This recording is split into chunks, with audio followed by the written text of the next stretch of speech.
Cold morning riders. What I learned. Watching horses in Austin. On a cold, windy morning in Austin, I stopped my car for something I didn't expect to understand so deeply. What looked like a quiet horse competition revealed an entire world of discipline, privilege, tradition, and silent rules. This isn't just about horses, it's about what a place tells you when you slow down enough to watch. Welcome back to the channel. Today, we're looking past the headlines to uncover something quieter, more subtle, and yet deeply revealing about the places we pass through without noticing. I want to take you with me to a moment that didn't look extraordinary at first glance. No crowds, no grand stadium, no announcer's voice booming through speakers, just a stretch of land in Austin, Texas, somewhere near East Austin, close to Highway 290 and 130, on a cold morning when the sun was bright but the air cut through your clothes. The kind of cold that wakes you up fully, forces you to pay attention. It was around 10 in the morning when I saw them. Riders on horses, moving with a precision that immediately told me this was not casual riding. This was something rehearsed, something judged. I pulled over without really thinking about it. That instinct, to stop, to watch, is something we're losing in a world where everything competes for our attention. But that morning, Austin offered me a lesson in silence, structure, and social reality, all wrapped in the rhythmic sound of hooves touching the ground. What struck me first was the riders. Most of them were young. Many were girls, teenagers, maybe even younger. They were well-dressed, not in a flashy way, but in a disciplined, functional elegance. Helmets secure, posture upright, movements controlled. And yes, they were skinny. Not in a judgmental sense, but in a way that immediately told you something about the unspoken requirements of this sport. Horses respond to balance, weight, subtle pressure. Every kilogram matters. This wasn't about appearances, it was about performance. The cold made this detail even more striking. It was windy, probably below 50 degrees, yet no one complained. No one huddled. No one stepped out of formation. These riders were trained not just to ride, but to endure. That's when it hit me. This wasn't just a competition of horses. It was a competition of discipline. As I watched, it became clear that this was some form of individual trial, even though the riders moved together. Judges were present, quietly observing, assigning points based on precision and obedience. Orders were given, calm, measured commands, and each time the riders responded in near-perfect synchronization. A shift in pace, a pause, a change in the way the horse moved its legs, its gait transforming almost instantly. And here's where the story deepens.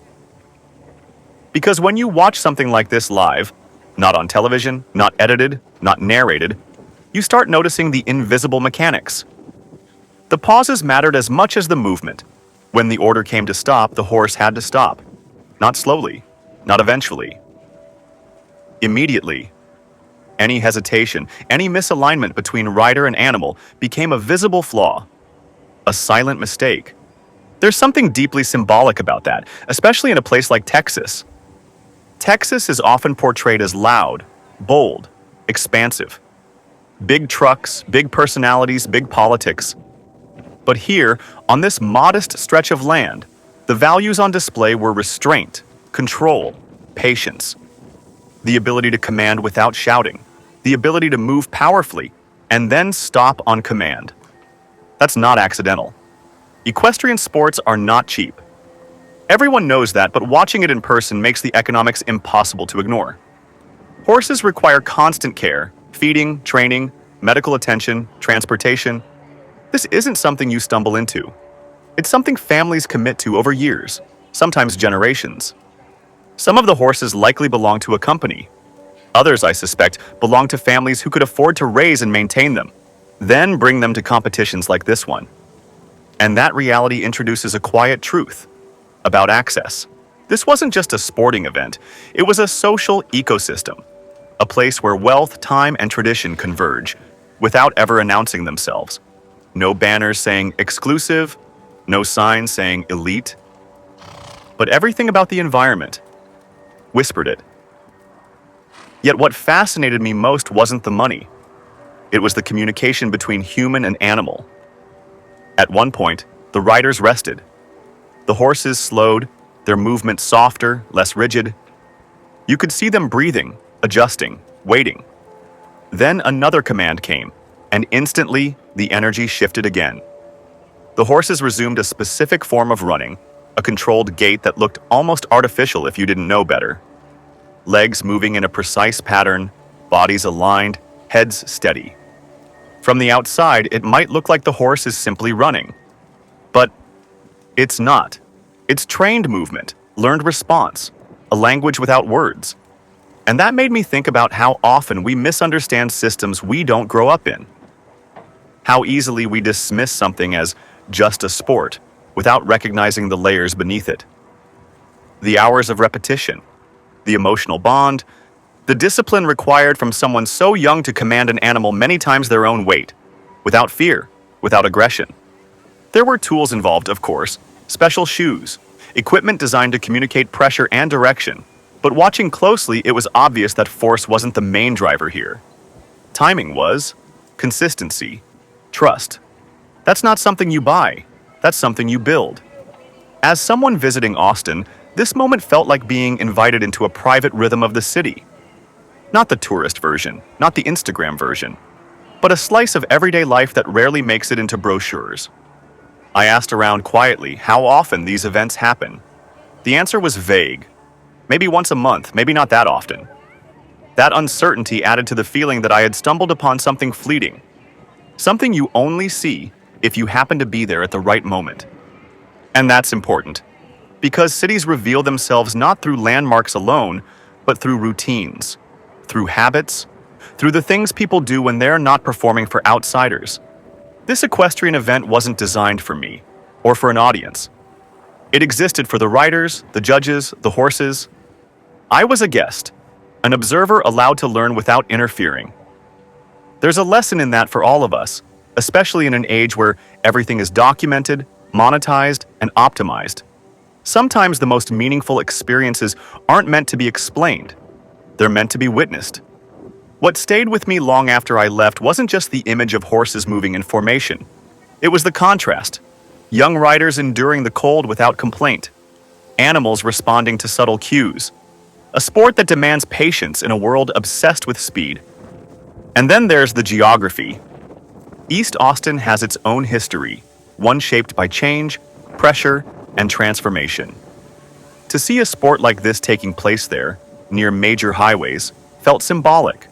Tradition existing alongside rapid development. Stillness next to constant motion.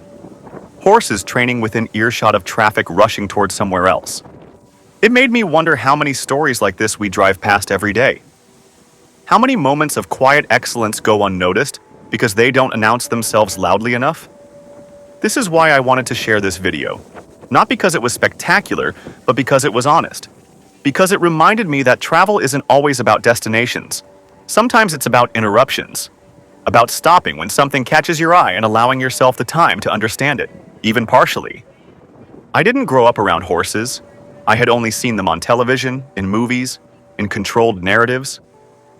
Seeing them live, in the cold, under the discipline of young riders, changed my perception. It humanized the sport. It grounded it. And maybe that's the bigger takeaway. When we slow down, when we observe without rushing to label or judge, places begin to teach us. Austin taught me something that morning.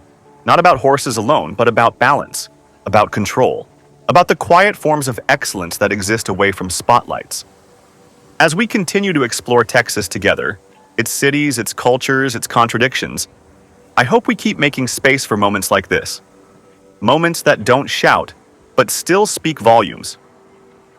So let me leave you with this thought. And a question. In a world that pushes us to move faster, consume more, and look only for the spectacular, what might we discover if we stopped more often and simply watched?